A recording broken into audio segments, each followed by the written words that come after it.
Hello. So today I'm gonna talk about Nuskin photo and video stack available for you to post on social media.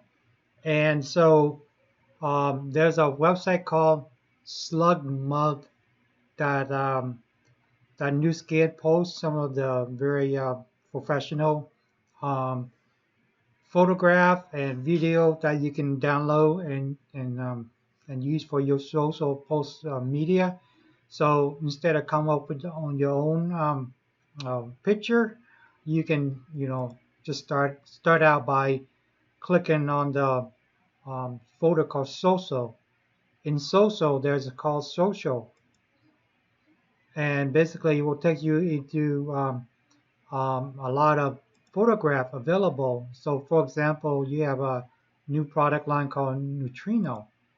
Um, new, so that way you can download for in this case, there's a top corner called um, download all, or the bottom corner you can just download individual image.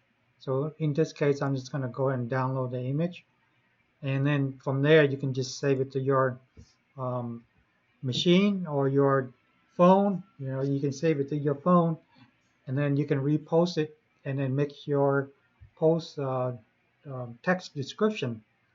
And so that's where you get a lot of stock photo from New Skin available, and there's a lot of them that you can just use for any product, anything you want, and it's very look very professional. And there's now another website called Flickr. Flickr basically is it's also run by Nuskin, and it's got a lot of photograph available for you to use. And so as you can see that it's this website's kind of old, but they still have old photo that's kind of nice. They're kind of moving to the called Slug Mug um, website, and so that way you can. I still use this website once in a while to download some of the available uh, stocks. So for example, in here, let's go download this image here. You can do is download it by clicking on the corner here, and that pop up the medium size or what type of photo you want to download. In this case, I'm download the medium, and click save it, and you save it to disk, and that's how you get your stack photo. Thank you.